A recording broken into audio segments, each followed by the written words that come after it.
for today's webinar, Make the Most of Your Virtual Meetings, presented by Overlap Associates.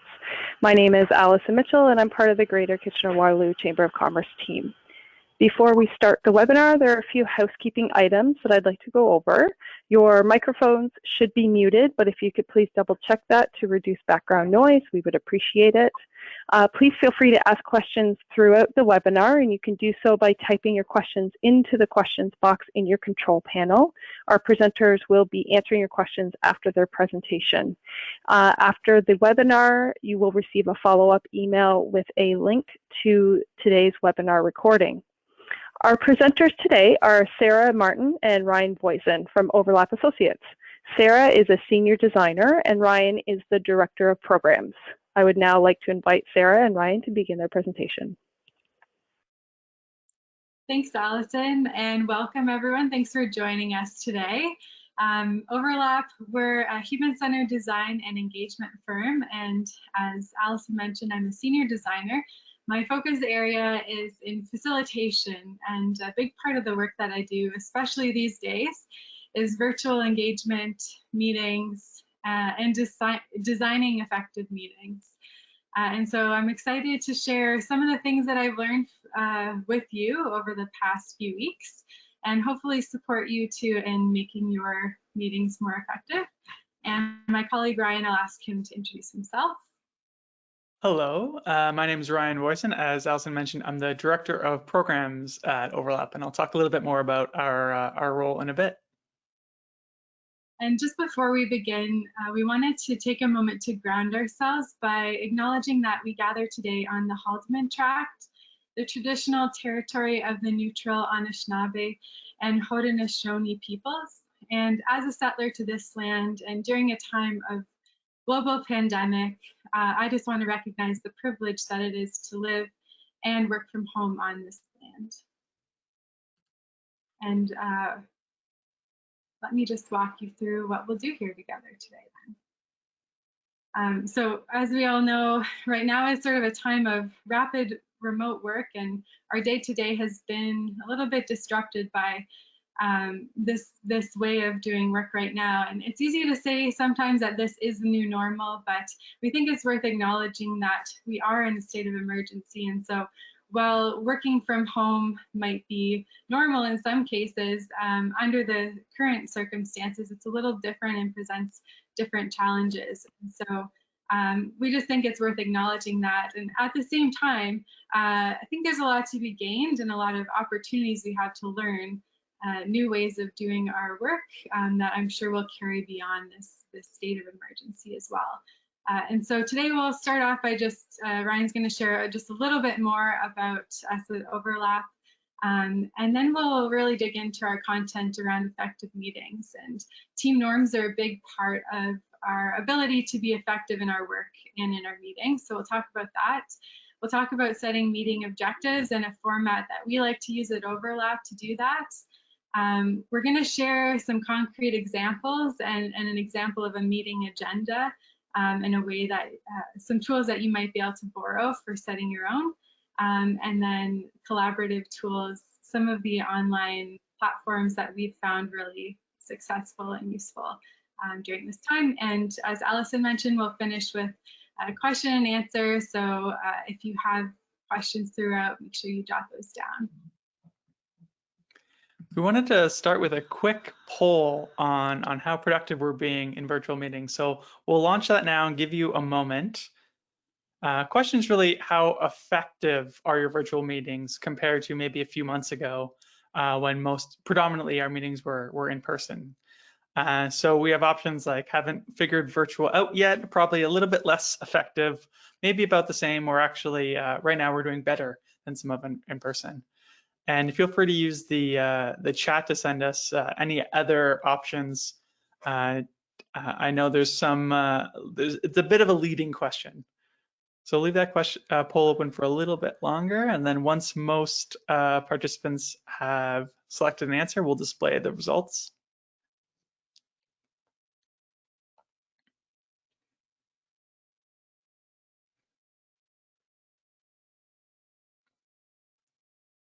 Awesome. So how effective are your virtual meetings compared to in person? So as you can see in the results, we have a fairly even bell curve in and around the, a little bit less effective, maybe about the same, but still a good portion of folks saying actually better than in person. That's really good to hear. Again, let us know in the chat if there's anything else that you thought about. And before we get too much into the content, we just want to talk a little bit about overlap and our role in the community. So overlap, especially right now when teams everywhere need to keep working on projects, initiatives, and solving problems virtually, we're working with organizations of all sizes on problems that matter most to them. Our clients work in healthcare, education, insurance, nonprofits, even energy and mining, and in particular, for sure, municipalities and communities. So we work with people, anyone from living on the street, accessing those services, up to the folks at the sort of senior executive level in sort of understanding community engagement and making informed decisions around it. And we see the common thread between our clients as sort of their desire to do something different and achieve a better result. And so right now, that has meant not only our own organization shifting to virtual, but us reaching out to our partners, our clients, and helping them better access virtual meetings and engagement. So my name is Ryan Voisin. I'm the Director of Programs at Overlap. On the program side of the house, we focus on capacity building. So whether that's coaching on how to be a little bit more nimble and agile in our work using some of the methods we steal from the design field, or sort of lab programs where I'm working with you sort of one day a week, trying to change the way we work. Sarah, do you want to talk a little bit about your role? Yeah, so on my side, on the project side, we do a lot of work around strategic planning, supporting clients with transformation projects. And in a time like this, as Ryan mentioned, it can be kind of a temptation to just want to put everything on hold, but we're finding also that a lot of folks are seeing the benefit of starting to do some of that future planning and thinking about how can we leverage this time now to understand how we can be more effective kind of in a new normal that emerges post-pandemic.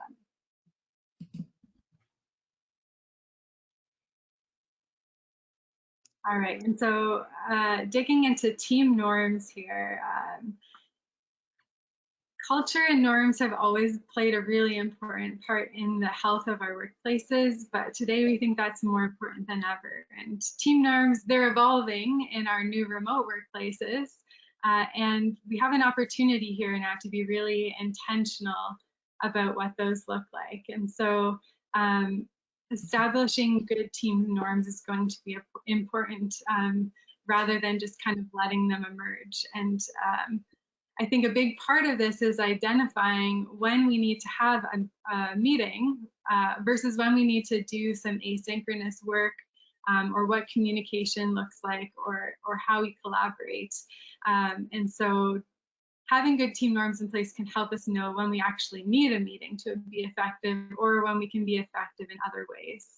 So some of the norms we're thinking about at Overlap, and we've put some things in place. I'll give you some examples in terms of social norms.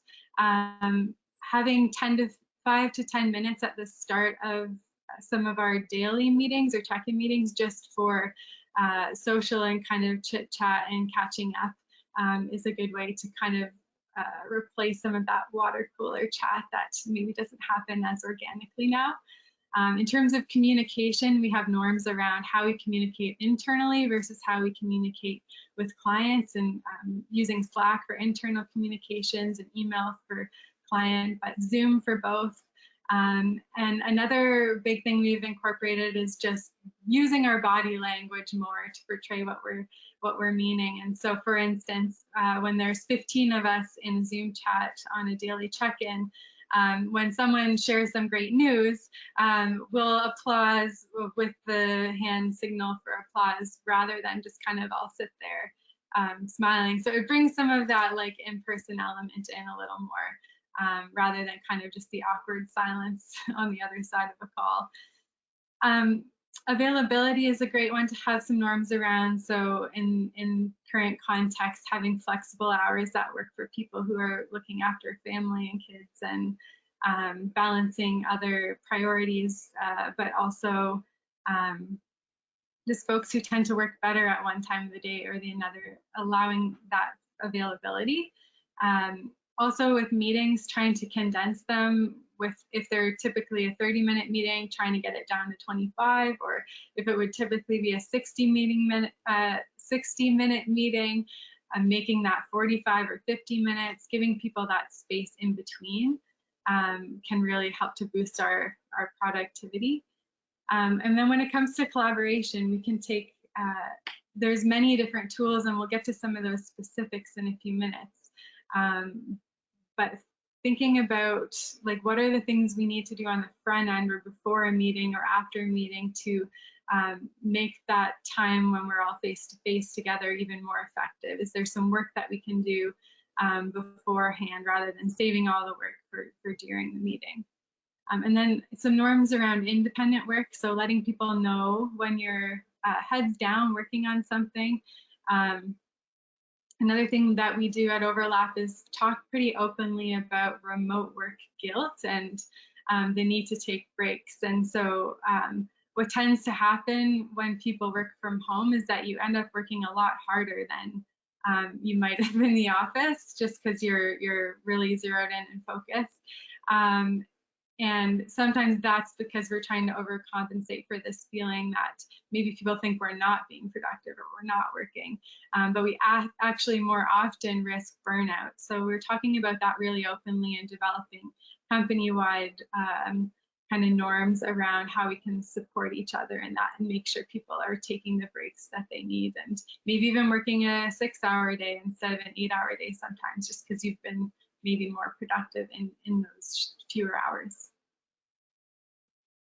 And so the question that we always, we would encourage you to ask, and we're always trying to ask ourselves, is what format is needed to achieve our meeting objectives? What is it that we're trying to accomplish? And is it a meeting that we need here, or is it something else? Let's not always just default to a meeting.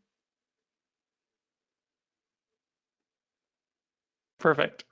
I was just picking up on that question of what format is needed to achieve your meeting objectives, and somewhat embedded in that question is the assumption we understand what the objectives are.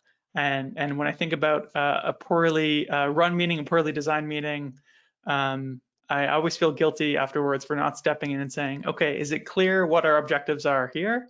And can we agree that this agenda will drive us towards those objectives? So objectives really help guide our decision making before, during, and after meetings. They don't have to be just before the meeting, but they can be objectives for the day or for the week. And clarity here will have a direct impact on how productive we're being. So at Overlap, we talk about two sort of approaches to meeting objectives, complementary approaches, and both are really important in good meeting design and in virtual work. So first is ensuring that all participants understand the rational aims. So these are typically the objectives we state on our agenda. What will the group know, learn, or decide by the end of the session, by the end of the meeting? The complementary set of objectives is around the experience or the experiential aims. So making sure that maybe not all of the participants, but at least the organizers, the hosts of the meeting, the ones sort of chairing the discussion, understand experientially what they're trying to get out of this with participants. So how will the group be different at the end of the session? And this is really important in our work. We design a lot of meetings. A lot of our work used to happen face-to-face, and now virtually is meeting-based, is session-based. So we spend a lot of time thinking about what are those clear, rational, and experiential aims, and then coming back to those throughout the meeting. And I give you permission, and I encourage you, I argue that you ought to ask during a meeting if you can find a tactful way to say, you know, one way to frame it, what problem are we trying to solve with this meeting? Find a way to interrupt a meeting or segue a poorly run meeting into something where folks can come around an issue and make progress together. So the shortcut for us is what problem you're trying to solve, but you might have a more tactful way of approaching it in your meetings in your organization. So let's just use a really hypothetical example here to kind of demonstrate what we're talking about with setting aims, and then also show you an example of how we might structure that meeting. So to set the context for this hypothetical scenario, let's say that a team has to figure out how to take a work plan or a project that's always been done in person and find an effective way to deliver that work virtually. Hopefully that resonates for folks a little bit. So a rational aim that we might have for this kind of session would be that the team has created an adapted virtual approach for the work of the project. By the end of the meeting, they've created an approach. And then on the experiential side, we want the team by the end of this meeting to be excited to test out the new approach. And so whenever we're designing a meeting or a session or the flow, we consider that great meetings, they are both divergent and convergent. We set a foundation at the beginning for the work that we're going to do together. We leave space in the middle for check-in or social time. We could take some time to review our in-person work plan, so just walk through like what we had planned to do originally and ground ourselves in that. And then when we get into exploring, we could go through and rate, maybe if we had our list of things we would have done in that work plan, we could rate them on a scale of 1 to 5. 1 being like, that's going to be really hard to deliver virtually, and 5 being, oh, that's no problem, we can adapt that quite easily. So as a team, we could go through and quickly rate those, and then we could have some further discussion about or ideation about what are the different ways that we could transform that into a virtual environment. Maybe we'd ask participants, our teammates, to start solo thinking of ideas. That helps us to be even more divergent, create more possibilities so that we have we can really pick the best ones to move forward with. And that'll help us to really do some good exploration. Sounds like there's construction going on downstairs. These are the realities of working from home in this environment. And then when we're closing our meeting, we can reflect on our work and decide who will do what to keep that work moving ahead, who's going to be responsible for what. Another tool we find really useful, there's a book called The Art of Focused Conversation, and that's really helpful for building a bit of a framework for our discussions and moving into decisions to move our work forward. Sarah, could you reiterate the points for opening? I think you might have frozen for a little bit there. I heard exploring and closing really well, but could you just touch on opening again? Oh yeah, thanks for letting me know. Yeah, so opening, we like to have, well, one thing you could do is just leave time for a team check-in or some social time, just get folks comfortable. And then also we could take some time to review what our in-person project plan has, just ground ourselves in that work before we start exploring the new ways that we might do it. Awesome. Yeah, thank you. Yeah, I wasn't sure if I was frozen or you were, so I think just to be safe, reiterate those points. Thank you. Building on sort of the sample agenda and the idea of the meeting, we want to talk a little bit about how we approach our work overall, and especially some of the tools that we've been using at Overlap to collaborate. Certainly, based on your situation, I think you're going to have tools that work really well for you. Or you're going to have tools that you already had subscriptions to before we all started working remotely, and those are going to be, where you can kind of start from. But we just wanted to highlight some of the tools we use and sort of the 3 buckets we're trying to think about these tools, which are collaboration, communication, and conferencing. If you ever want to think a lot about meeting design and office design. Herman Miller does a lot of research around the living office concept. And I think a lot of that research translates really well and gives us really interesting language to think about the types of conversations we need to be having online, virtually. It's not just our, we have a specific meeting around a specific topic, and so let's talk about that. But there are plenty of other modes of work that are productive, that contribute to a healthy culture and productivity in the workplace. So the three buckets that I kind of want to pose here are first, collaboration. So building on sort of the, the example meeting agenda, how do we actually get our work done face-to-face collaboratively? So these are the tools and the processes that help us collaborate.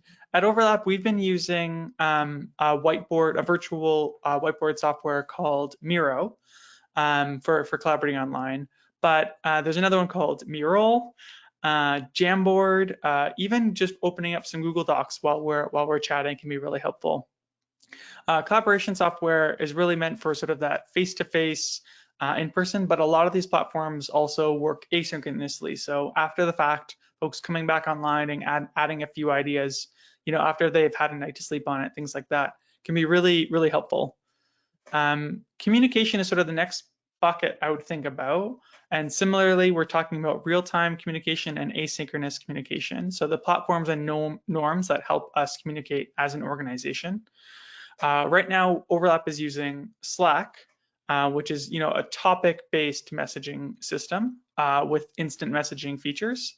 But certainly a lot of folks recently have started using Microsoft for Teams, which is almost identical to Slack, or something like Igloo or other intranet solutions for supporting, again, more so that asynchronous communication. But certainly if you get multiple people online at the same time, you can have a really good discussion in a short period of time. And then the last bucket is sort of around conferencing. So when we are coming face to face, the tools and policies for how we host our virtual meetings. And obviously establishing some norms here, as we said, does it always have to be a meeting? We're right now using Zoom, which I would argue has improved over the last few weeks, maybe not the last few months. I think it took a dip when everybody started using it. But with Zoom 5 launched a few days ago, about a week ago, they're really taking encryption seriously and protecting your meeting seriously. Other options like GoToMeeting that we're using now, Google Hangouts, Skype, WebEx. I know people who are using Adobe Connect or even FaceTime just to get that face-to-face connection. And similarly, conferencing is often built into things like Miro, things like Slack. So wherever you need to join quickly to do a quick conference. And we've been primarily relying on conferences to drive our work forward, for sure. It's just that not every conference is, a meeting. There are different ways that we can engage each other. We've been doing a lot of social hangouts. We've been doing a lot of daily hangouts where we do just a quick update on our work. And we've been doing a lot of our planning. So zooming out from the work, how are we working together as a team through conferencing? I've heard both good and bad advice around whether or not to turn your video on. I would say when the point of the meeting where everybody's starting up to discuss different options, when we kind of get to that point of the meeting, I would encourage cameras on. But certainly if someone's presenting information, I think cameras can feel a little distracting. So use other features to provide, nonverbal feedback like the chat box and other techniques. Maybe keep your video off during information presentation. So those are sort of the three buckets I think about: collaboration, communication, and conferencing. And obviously zooming out from this, it's really what's going to work best at your organization and for your employees. We've been informally talking and checking in with our employees about what do they need in terms of their work from home setup. That might be, additional hardware or faster internet for the month of March, April, and May. Or it just might be, flexibility to move meetings around.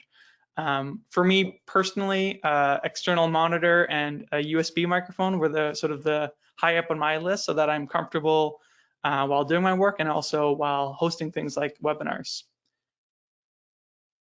So those are our slides thus far. We want to kind of pause here, take in sort of questions, and hopefully provide some insightful answers for you.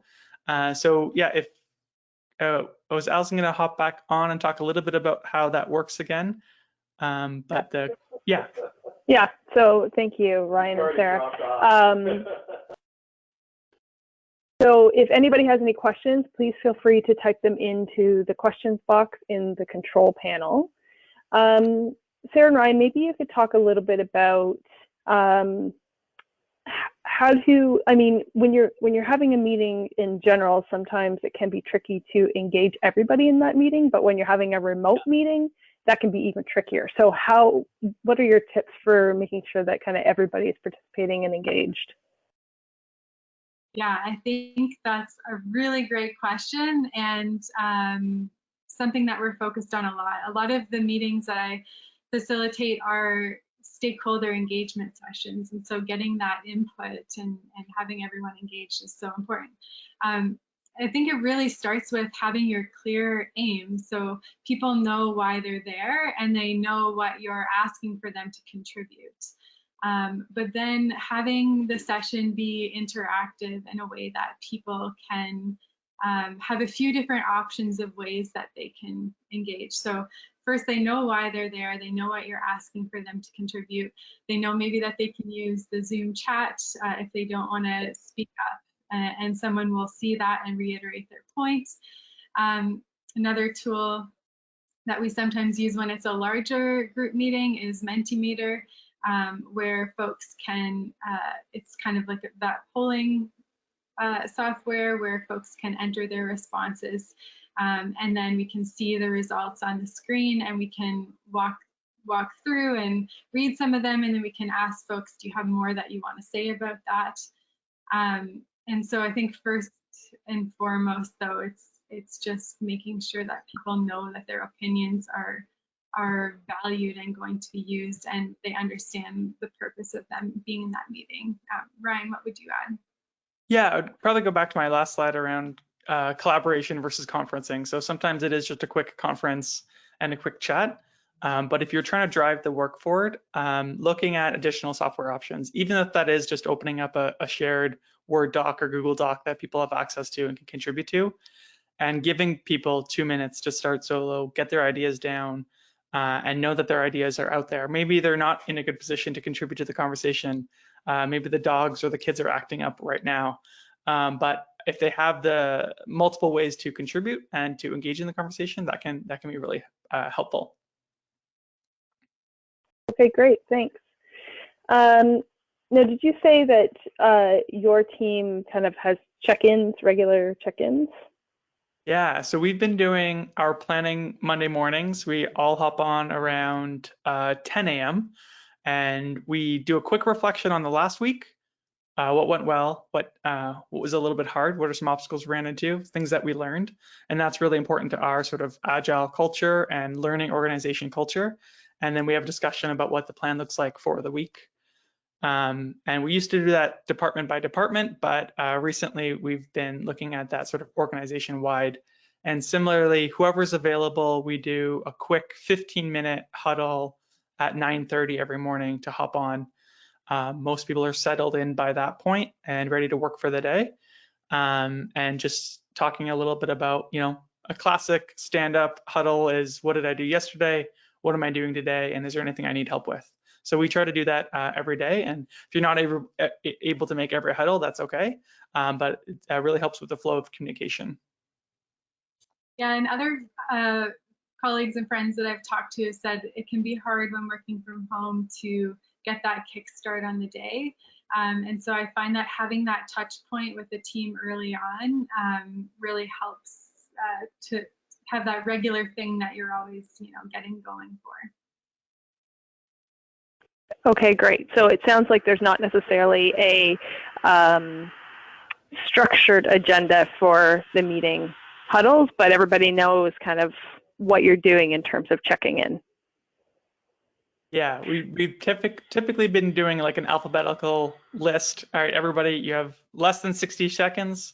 what did you do yesterday? What are you doing today? And is there any flags or anything you need help with? And sort of name that person by name so they know that. Okay, great. Would you recommend agendas for every other kind of meeting then?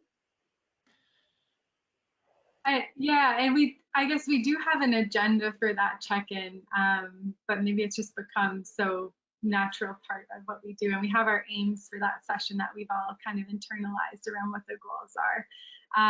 But definitely we would encourage meeting agendas, whether that's one that you collaborate to build, depending on the type of meeting, or whether that's something you just shoot off to a smaller group of your colleagues 10 minutes before the meeting.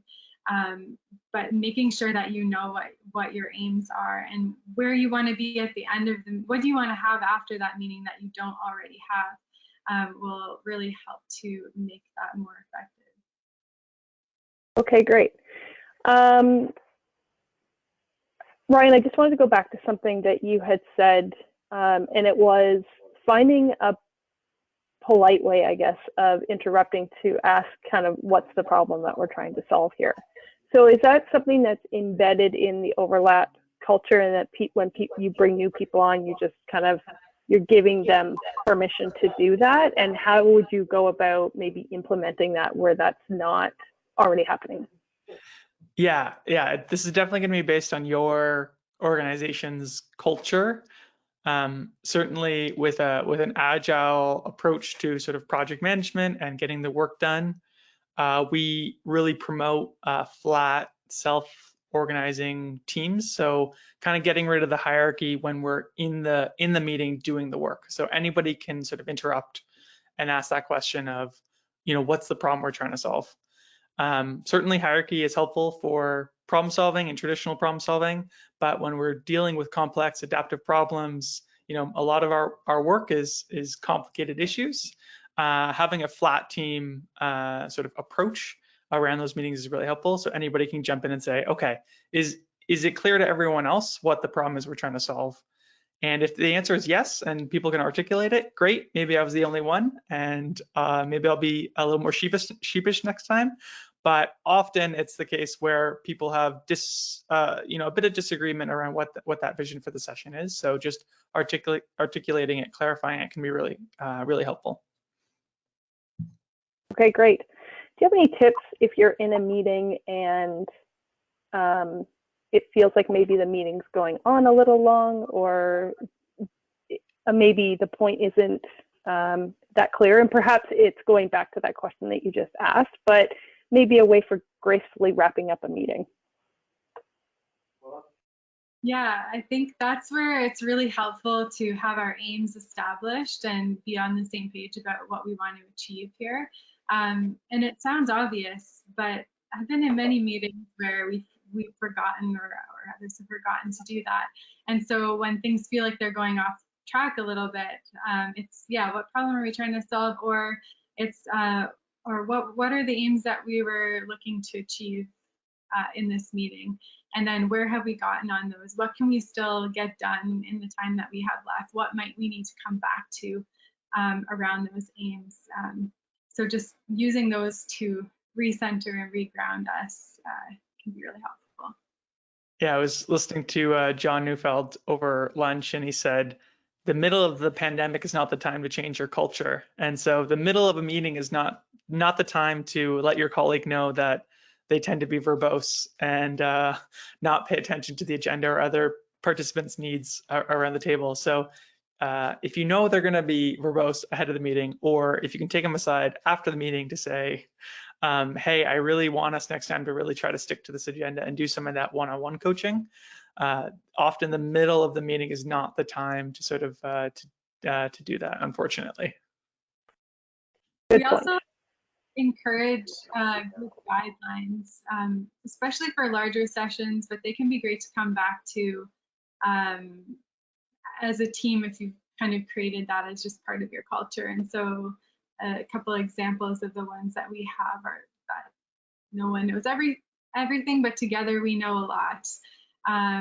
Another one is move up, move up. So this concept of if you're a person who tends to be really quiet and not be the first to share your opinion, you're invited to move up into a speaking role. And if you're a person who tends to be one of the first to get your ideas on the table, then we're encouraging you to move up into a listening role.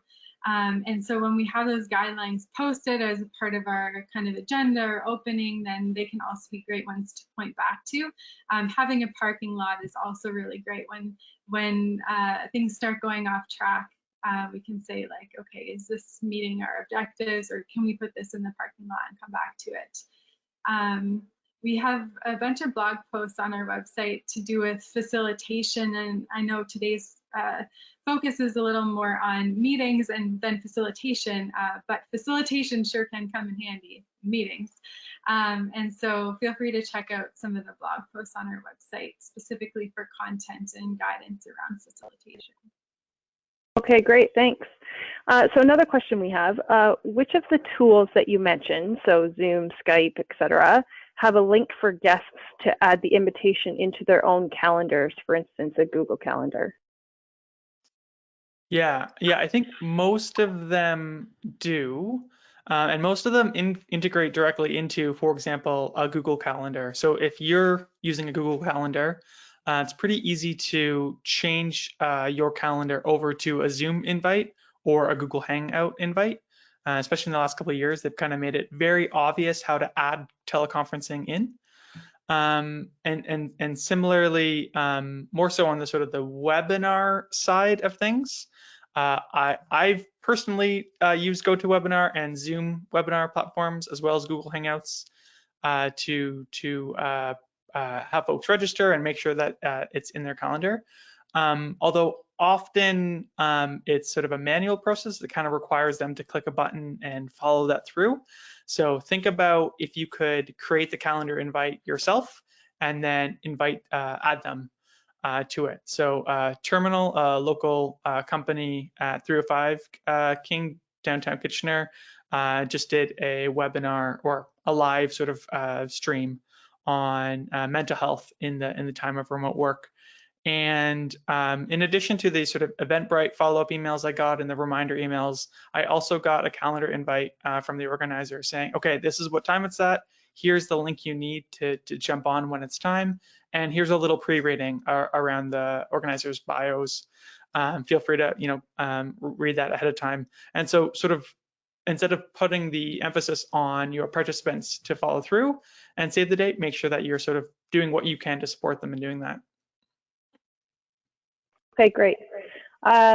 We've got one final question, and if there's any other questions out there, please feel free to type them in. But so if you're kind of an organization that maybe doesn't have a lot of structure around meetings at this point, or maybe the meetings aren't meeting the objectives that you would like, you've given lots of really great information. I'm wondering what you would suggest as maybe some great first steps in improving meetings in their organization. Yeah, I read a book recently, well, not recently, but it's a book that I always have on my shelf called Contagious Culture by Anise Kavanagh. And when I first picked up the book, I thought it was going to be about like how to change culture and how to like, how to get other people to do what I want them to do. That was not the case.